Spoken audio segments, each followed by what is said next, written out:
Good morning. Thank you for attending for this morning's session of how you can identify and prioritise modern slavery risks. So just a bit about action sustainability.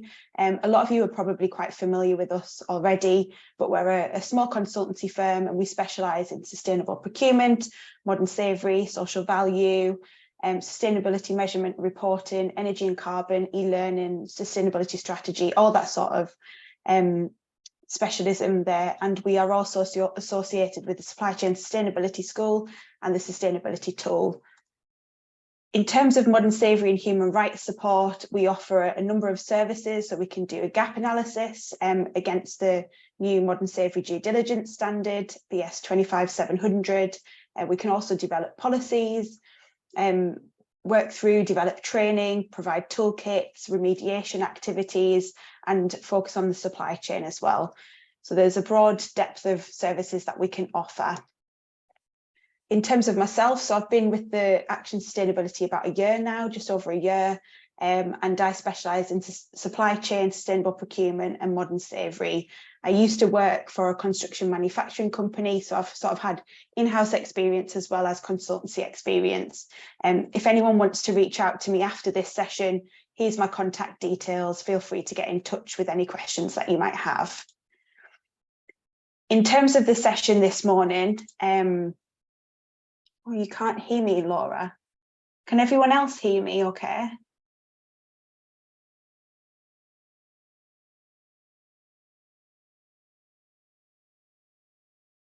Laura, unfortunately, I think it might just be yourself. I don't know if you can try. Everyone else seems to be able to hear. I don't know if you can disconnect and reconnect again. Good luck. Sorry, Laura. Thank you. In terms of the session this morning, we've got a Menti poll to get started with a few facts on modern slavery. We've obviously got the Q&A function open on the chat here, and we've got the chat function as well if anyone has any questions or any points to make. And afterwards, the slides and the recording for this session will be shared with you all as well, if you want to share it with a colleague that you may have. So this morning, what we'll look at is what modern slavery risk factors are, why it's important to identify modern slavery risks, and how to prioritise modern slavery risks and develop relevant intervention strategies. At the end, we'll wrap up with some Q&A. So yeah, if you have any questions, feel free to put it in the chat or the Q&A function and we'll have a look at those at the end. So just to get started, a bit of a warm up, could you all, if possible, head to menti.com on your phone or on your laptop that you've got available there and enter the code that's on the screen here. So 44577162. I gave a little bit of time there for people to head over there and then we'll get started with a bit of a Menti quiz.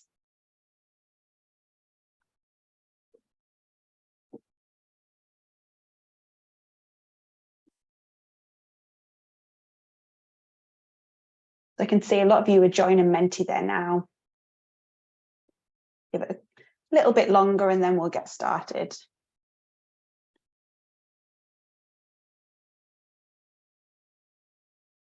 Okay, quite a few are on there, so we'll get started here. Okay, so first question, does your organisation have a risk assessment process?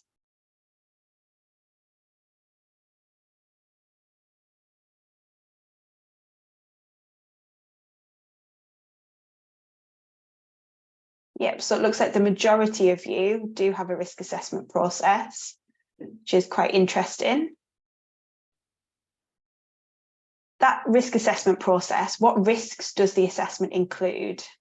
So does it include health and safety, financial, bribery and corruption, human rights and modern slavery, reputation, supply chain, environment, cybersecurity, natural disasters, business continuity?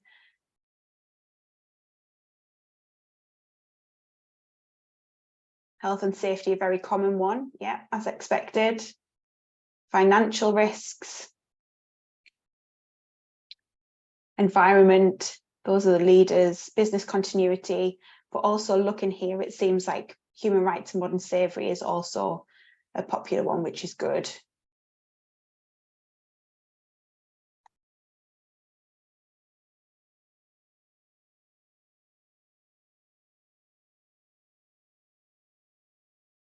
That's interesting to know. Then the first question of the quiz.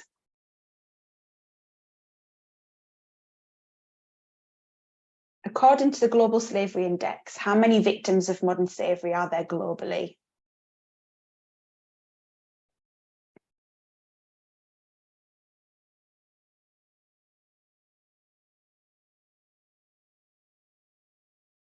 Yep, most of you got that right. So 50 million. So just a bit of context before we get into the risks this morning. 50 million is the estimated figure globally, and that's actually an increase since the last index was reported. So the last index was reported in 2018, and the recent one was just published a few weeks ago, and that's had an increase of 10 million since the last index. In terms of the proportion of that 50 million, 28 million of that 50 million are in forced labour as well. So that's just sort of a bit of a snapshot of how the figures are across the world. What makes people vulnerable to modern slavery?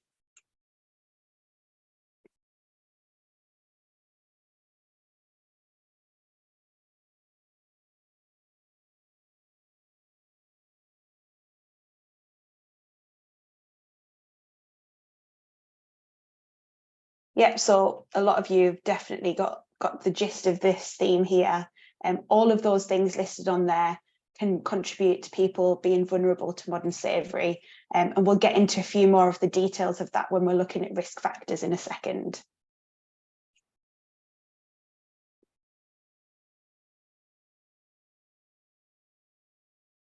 Five countries account for 58% of global victims.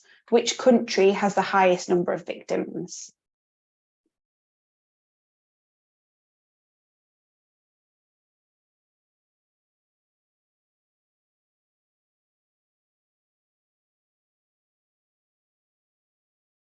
Yep, so this is a bit of a trick question. A lot of the time people do go for China, but it's actually India. So the top 10 countries with the largest estimated numbers include India, which has 11 million, China, which has 5.8 million. Then we have, sorry, I'm just looking at my screen here. Then we have North Korea, Pakistan, Russia, Indonesia, Nigeria, Turkey, Bangladesh, and the US. So those 10 countries account for nearly 2/3 of people living in modern slavery across the world.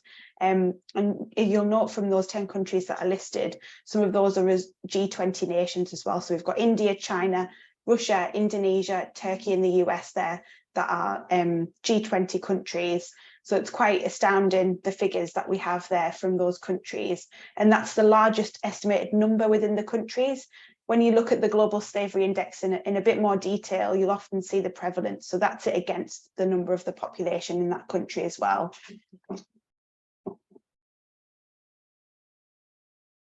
Final question, what are the top 5 at-risk goods imported by G20 countries?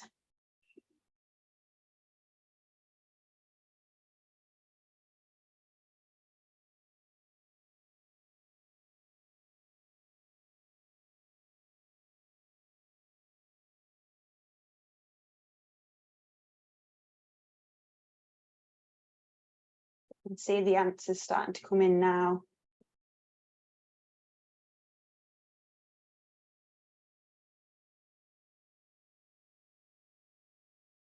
So top 5 at-risk goods imported by G20 countries include electronics, where we've got $243 billion worth, which is the most in terms of dollar rate for at-risk goods. We have garments, we've got palm oil, solar panels, and textiles. So they're the top 5 at-risk goods imported. And again, we'll go into that in a little bit more detail in a second.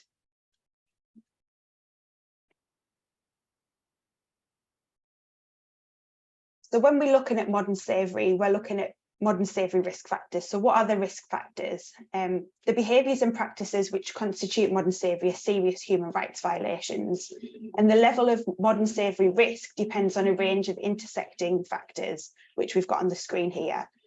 Where multiple high-risk factors coexist, there's a higher likelihood that harm is being experienced to a person.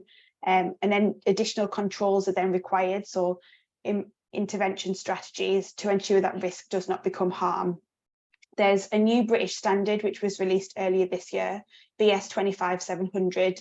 It's a guidance standard on organisational responses to modern slavery, and it's free to download, so give it a check out. But in that standard, section 9 of the standard covers risk, and it lists a number of factors that can sort of be grouped into these 3 that I've got on the screen here. And those 3 areas can elevate the risk of modern slavery. So that's what we're talking about when we're talking about a modern slavery risk factor. So here we have vulnerable people.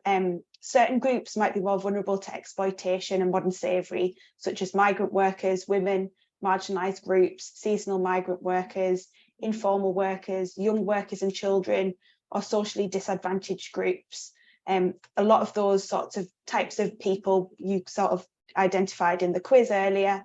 And discrimination is also a key one here. So discrimination based on ethnicity, gender, caste, tribal groups, religion, and other factors can make workers more vulnerable to modern slavery risk as well. Again, when we're looking at vulnerable people, we're looking at the types of work that people are doing. So base skilled work or poorly protected migrant workers can be at a greater risk to modern slavery abuses. And that can often be manifested during the recruitment of the workers, where they're recruited from a source country and then they're taken to a destination country. Compounding issues, again, something that we identified in the quiz earlier. So at the moment, compounding crises are heightening the risk of modern slavery. So recently we've had COVID, conflict and climate change, which is obviously ongoing, and that's increasing the vulnerability of many different populations. Right now, I just want to sort of, as we're at the height of summer and a lot of places across the world we can see on the news, are facing some of those effects of climate change as we speak. I would like to just shine a spotlight on the intersection of climate change with modern slavery here. And this is something that the Global Slavery Index that's recently been published has done. And they've really sort of shone the spotlight on those 2 issues. So the impact of climate change, as we probably very well know, hits hardest those who are already in quite precarious situations, such as women, children, Indigenous people and marginalised communities. Climate change increases their vulnerability to modern slavery. In recent years, we've seen climate change force lots of millions of people to leave their homes and move elsewhere. And these people then become more vulnerable to forced labour as they're already sort of lacking adequate livelihood options, and they might be more easily tricked into accepting risky opportunities for survival, which can lead them into modern slavery situations. Interesting fact, in 2021, climate-related disasters led to the displacement of nearly 24 million people globally. And the World Bank highlights that unless urgent actions taken soon, by 2050, more than 200 million people will have moved as a result of climate change. So as we can see, the Global Slavery Index reporting those numbers, and it's increasing every time they publish the results. Climate change and the number of people that are affected by climate change, that will be correlated and very much linked there. So when we're looking at vulnerable people, those as a risk factor, those are the types of things we're thinking about. Then we have high-risk geographies, so countries or regions with poor governance around labour, so restricted freedom of association or collective bargaining, that sort of thing, or legal accountability for rights violations can present an elevated risk of modern slavery. We have the Global Slavery Index here, which provides a country-by-country ranking of the number of people in modern slavery, as well as they do an analysis of the actions governments are taking to respond and factors that make people more vulnerable. So when you're looking at sourcing from certain countries, that's a really good place to go to understand what risks is associated with certain geographies. They have really good fact sheets on each country, and you can dig into the detail of what governments are doing in each country, what are the issues that are associated with those countries, what are the industries that are linked very much to exploitation in those countries. So in terms of a risk factor, geography is a risk factor, and the Global Slavery Index is a great resource to check out when you're looking at that as a risk factor. Thirdly, we have high-risk business models and categories. So highly complex global business models can lead to a lack of appropriate governance and oversight mechanisms, which then elevates a risk of modern slavery. So when we're thinking about global business models, we're thinking about that transparency piece, knowing where things have come from, the controls that are in place, and the level of accountability that's in place across different supply chains. Countries, regions or sectors that are dominated by a single industry or a single or small number of employers can sort of make workers more vulnerable as a result of a lack of employment choices.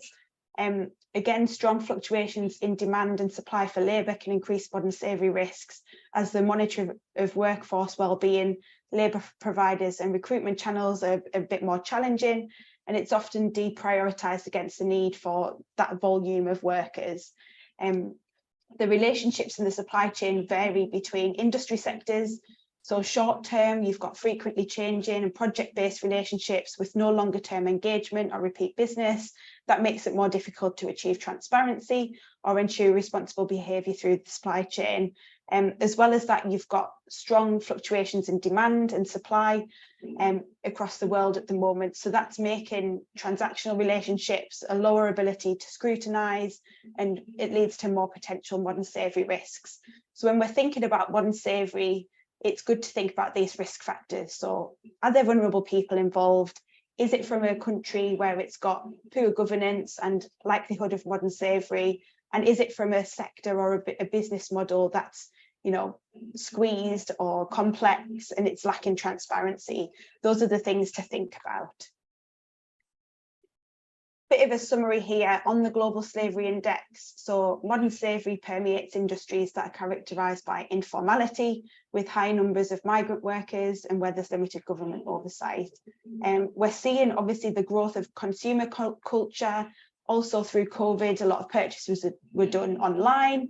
So that demand and that sort of step away from the cold face of what you're buying has increased a demand for goods, and that has a positive and negative impact.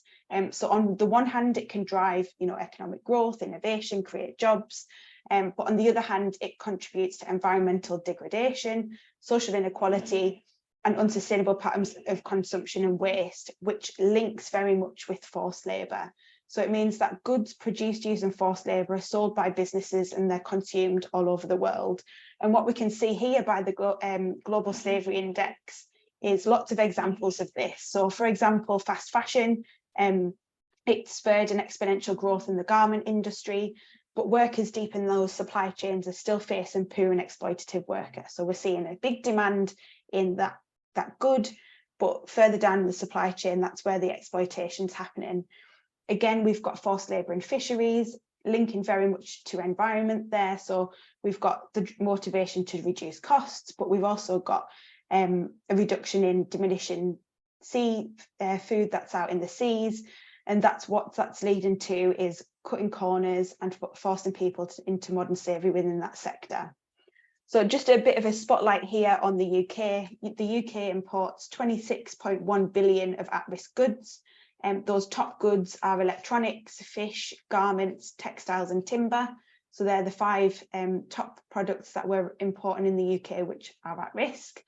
And what we're now seeing linked to these large volumes of at-risk products are governments across the world which are enacting and strengthening laws to hold businesses accountable, promote transparency and safeguard rights and well-being of workers. So here in the UK, we've had the Modern Slavery Act for some time now, but a lot of you are probably aware that over the last few years, other countries have followed suit. So I'm thinking about Australia, Germany, the US, Canada, Japan, and you've also got the EU Due Diligence Directive, which will be coming very soon as well. So lots of these legislations are now forcing organisations to take stock and consider their modern slavery risks. So we know we've got an issue in the globe with modern slavery, but we've also now got drivers from legislative angles which are forcing organisations to look at where their modern slavery risks are. So the importance of assessing modern slavery risks. An organisation's response to modern slavery should be to identify, analyse and evaluate its exposure to modern slavery based upon a risk assessment in relation to its activities, products, services, relevant aspects of its operation and its supply chain. So identifying risks helps to understand and address modern slavery risks within operations and supply chains.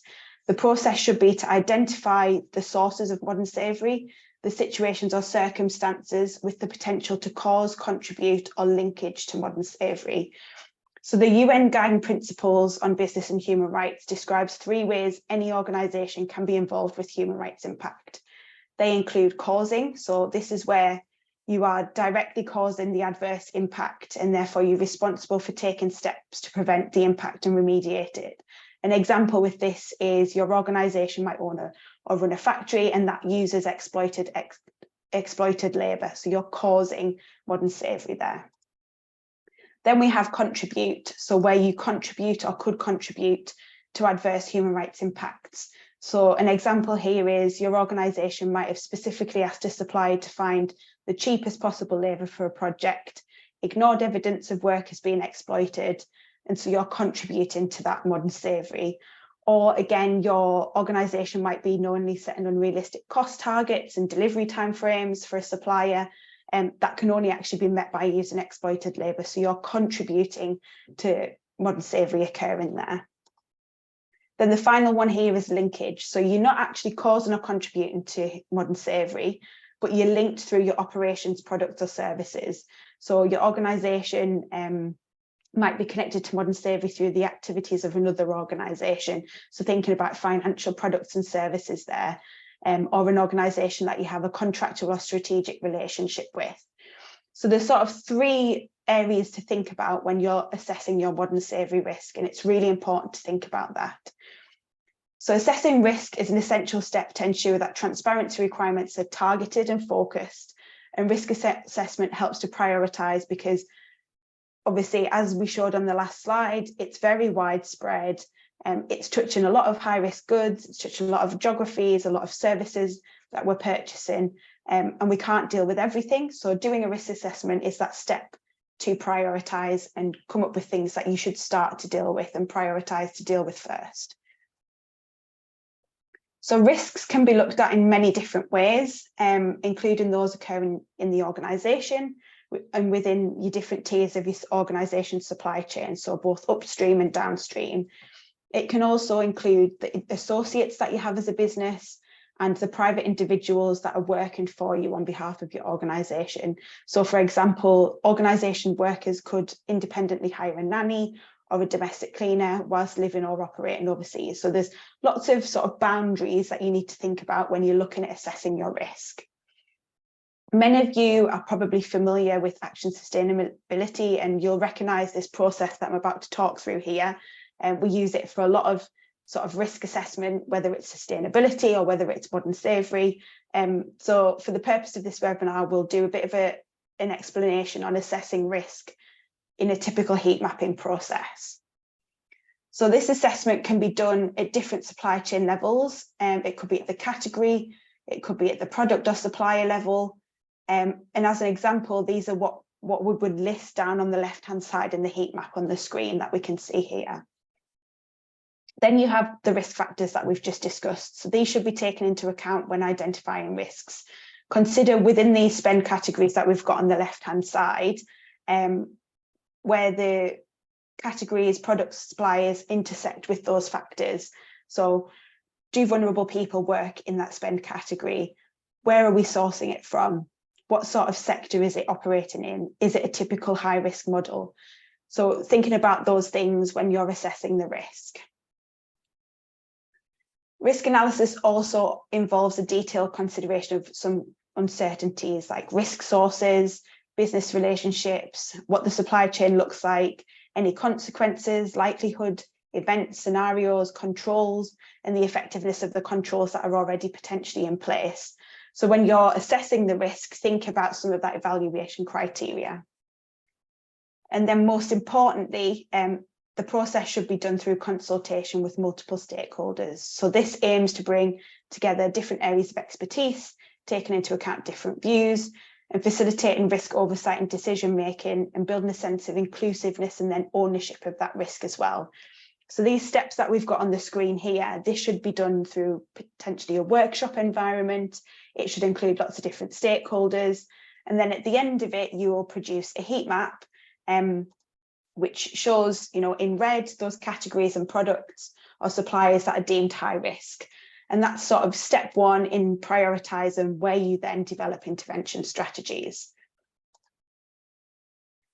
When it comes to setting priorities, now we obviously, from the exercise we've just done, we know generally what parts of the organisation supply chain are high risk, so those that are in red. What do we do now? And that can seem quite overwhelming and challenging, especially if you've gone through and you've got a lot of red areas. Obviously, many organisations have complex operations and supply chains involving thousands of different entities, so it's impossible to immediately assess and take action on everything. So to tackle this, you should prioritise which risks you respond to first. The UN Guiding Principles explain that you should focus on the most severe risk to people, so the greatest harm to people.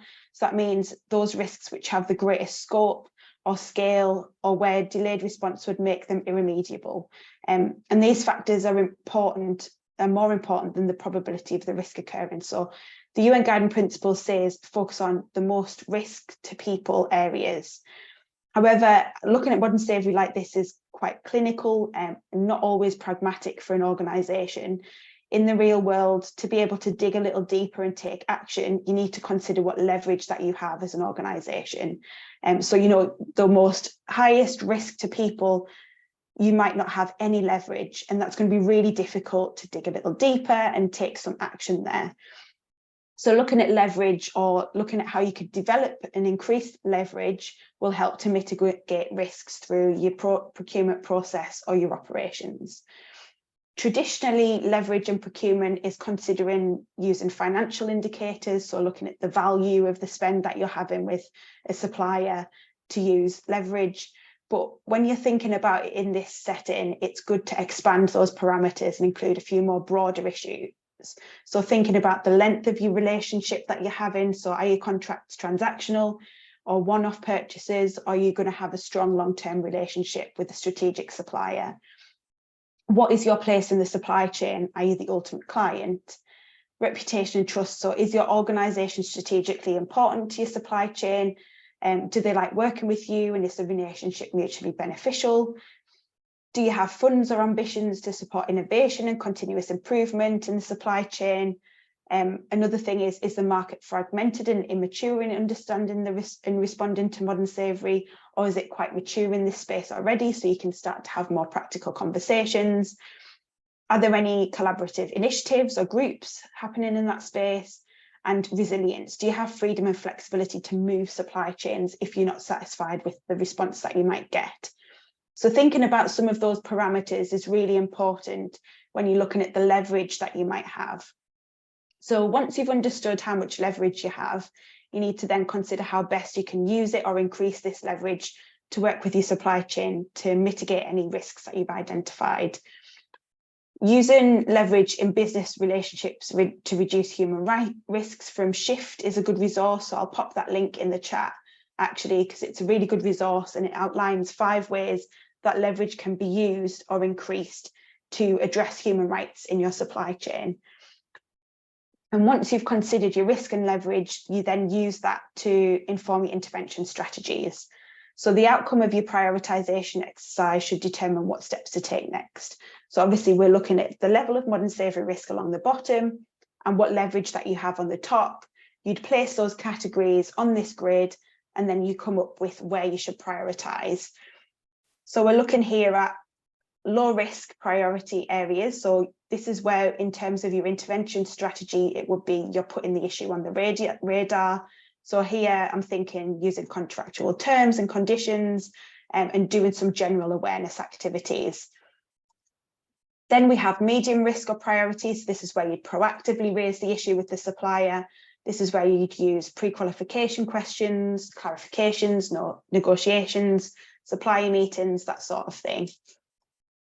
And then finally, we have those high risk and priority areas. And this is where you'd engage the supply chain. So you'd do anything possible to engage. So thinking supply development, strategic relationships, training programs, supply chain mapping. So depending on your leverage, the risks identified, it then feeds into what your intervention strategy would look like. So remember, a key thing to remember here is, obviously, once you've done this prioritisation exercise once, you know what to deal with in the first space, prioritising which risks you respond to first, then does not mean you can disregard the other risks you've not prioritised. So once you've started to address those severe risks and prioritised risks, make sure that you move on to the other risks, and it's a continual process. It's not just ignoring the other ones that you haven't prioritised. Now we've set in identifying the risks, understanding the market and supply chain, and considering leverage you have, you can now produce an intervention strategy. So intervention or due diligence from a modern slavery perspective is a set of comprehensive and proactive actions taken to identify, prevent and mitigate the risks of modern slavery and labour exploitation. So in simple terms, it's about understanding risks and focusing efforts on prevention, transparency and remediation. So here on the screen, we have overlapped the OECD due diligence process and supporting measures, so that inner circle that we have, with a typical procurement process, which is the outer circle, to map out where and how intervention should take place. The outcome of the prioritisation exercise that we've just run through will determine the depth of the actions that you take throughout that process. So, for instance, when we're looking at policy, when you look at low priority, you would think about things like a code of conduct and just communicating the policy that you have in place. When we have a high priority area, that's where you'd tailor and revise purchasing processes. You'd look at specific timeframes, costings, the strategies that you go to market in a lot more detail. So you're taking different actions depending on the prioritisation of the risk that you've identified. Then when we get into identifying and assessing risk, so what we do there for a low priority area is you do sort of general training to spot the signs. You'd have a grievance mechanism like a whistleblower hotline in place, and that would just be communicated generally at this level to help identify and assess risks. Where you've got high priority, again, that's where you get a bit more involved. So you do supplier engagement, collaboration, tailored training programs. This is where you'd start to use social audits, site visits, checks and assessments, and also support workers in realisation of their rights and enabling freedom of association and collective bargaining. And this is also where you would start to do worker voice surveys in that process of identifying and assessing risk.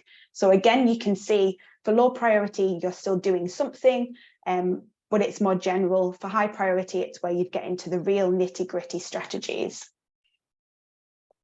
Looking at sourcing here, for low priority, this is where you'd just use general PQQ questions, refer to minimum standards that are potentially out in the marketplace. Where we've got high priority risks, that's where you'd start to set KPIs in place, refer to specific standards and do supply chain mapping throughout the sourcing process. So again, it's more detailed, it's more time consuming, it's working together with suppliers, it's that sort of thing for those high priority risk areas. Then when we get to selecting suppliers for those low priority, it's where you'd maybe have a bit of a weighting in your tender. But then when we get to higher priorities, you'd have heavier weightings, you'd start to actually negotiate on some of the responses that they've given, start to negotiate on what will then go into the contractual agreements around how they're going to manage and monitor due diligence for modern slavery themselves. So it's having that more detailed and using the leverage that you have to achieve something, a bit more impact throughout the procurement selection process. Then when we get to monitor and manage, this is where for the low priority, you've got your standard terms and conditions. Then when you look at high priority, you've got contractual agreements with tailored terms and conditions. You're working with authorities and other relevant stakeholders to come up with effective remedies. You've got root cause analysis involved in your SRM programs to improve prevention and identification. So you've got it on the topic, and you've got ongoing supplier relationship management, which has modern slavery on the agenda. So the contractual agreements you've made, the KPIs that you've agreed, the actions the suppliers promised to do, this is something that's continually on the agenda that you've got with them. So as you can see, intervention strategies happens and it's ongoing, it's feeding back through, it's continual. And whatever the priority in terms of risk that you've identified through that risk assessment process, that is what determines what actions you can take. So we mentioned earlier that there's a new British standard that was released earlier this year. It's a guidance standard, so it's not something like 14,001 or 9,001 where you can get accredited to.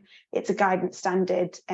At Action Sustainability, we were part of the authoring committee for this standard, and we've actually just been given the green light for an ISO standard on modern slavery as well. So Action Sustainability, we're leading the drafting for this standard, which is kicking off in September.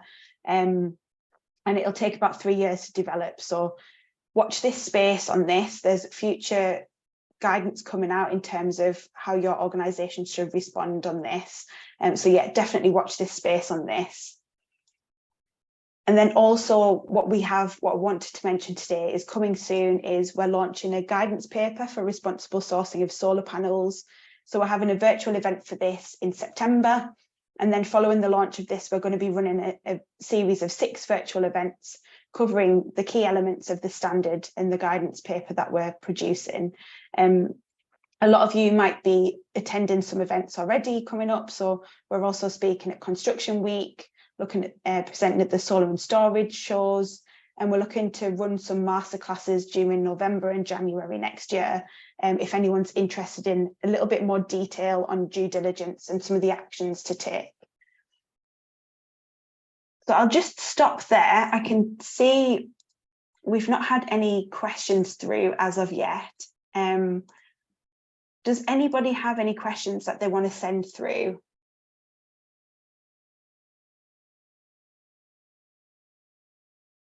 Any questions from the audience? I'll maybe move it back a few slides just to show intervention strategies. Anyone have any questions on intervention strategies that they want to send through? Any questions on risk assessment process?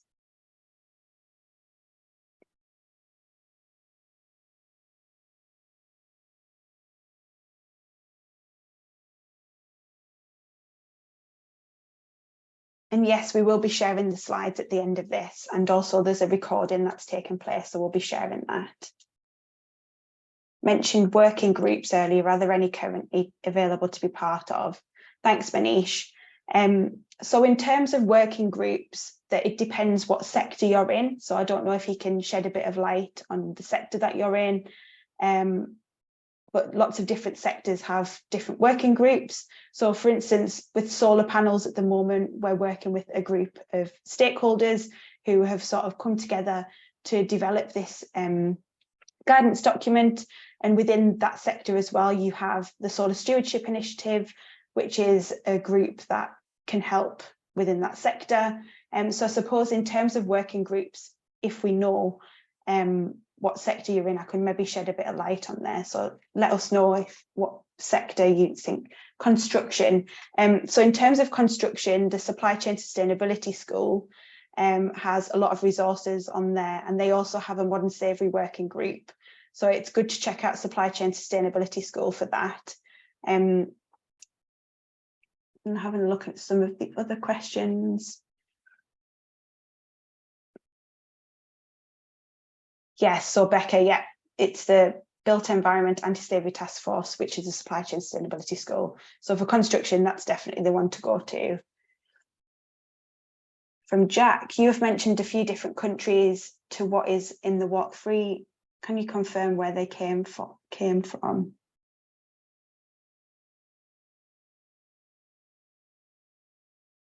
Sorry, Jack, I'm not sure I get that question. So Walk Free's report the countries where they came from. If you can maybe put a bit more around that, that would be good. Joanna, do you have an audit checklist you're able to share, please? So within the solar panels guidance document that will be released in September, there will be a checklist and some guidance on doing social audits in there. So some practical steps that you can consider. So keep your eyes peeled for what we'll be publishing in September. because that will have a whole section on there on an audit checklist, some tips around doing social audits, some of the evidence that you look for, some of the warning signs when you receive some of those evidence. So that will all be included in the guidance document that will be published in September.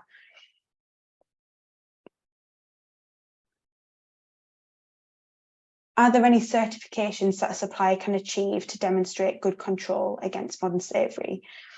Not really. So the best things to do is to ask them to explain to you what their due diligence approach. You can have product certifications. Obviously, you've got like the fair trade standards and different things out there. However, it doesn't really go into much of the detail around how transparent they are, how well do they know their supply chain, what controls they have in place. So the best way to do it is by asking questions, looking for evidence. There are a few standards in the market, but there's not a great level of certifications against modern slavery. The most common approach that people go down is to do auditing, so actually auditing the supplier themselves. Liz, just need to know the best way to start the process. So again, the British standard is a great place to go to for resources on that, so that it gives sort of step-by-step some of the things that you need to do to take and start that journey. So the people that need to be involved, the enablers, so how to develop a policy. So obviously you've got your statement in place there, but developing policies, doing a risk assessment, setting your procurement priorities. That document publication and standard is a really good place to get started, Liz. Freya, where is it possible to sign up for the solar panel meeting? I can see Billy is typing a response to you there. So it'll be live on our website, hopefully this week. So hopefully you can get signed up there. Jonathan, how do you assess subcontractors and lower tiers? So that's actually something we're currently doing. We're supporting an organisation at the moment with supply chain mapping. And what we're doing there is, it's a collaborative approach. You need to be able to have relationships with your tier 1 suppliers, and for them to be brought on board with achieving transparency and a commitment to modern slavery. So having them on board and going together as a collaborative to start to speak to subcontractors and lower tiers is the best approach to do that. And gaining visibility, because I know often, obviously, those lower tiers, you don't really know who exists in that space. So yeah, having a collaborative approach with the first tier, having them on board, having a good relationship with those suppliers, linking back to that leverage piece that we spoke about earlier, that's a good step to take when you're assessing subcontractors and lower tiers.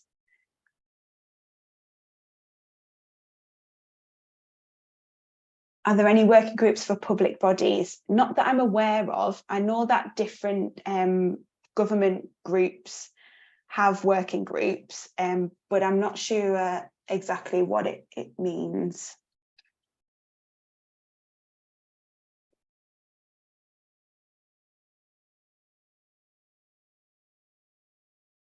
Yes, Jack, so the top 10. So the top 10 in the report, the sort of snapshot headline is prevalence. So that's based on the population. So that's sort of the prevalence table. The figures that I presented before was the total number of people in those countries with modern slavery.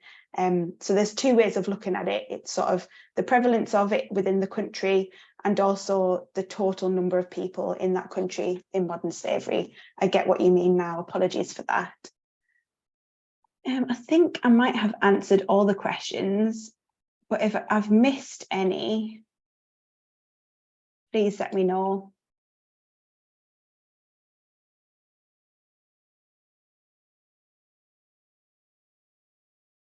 I think that's all of them. Again, on the another one to come through.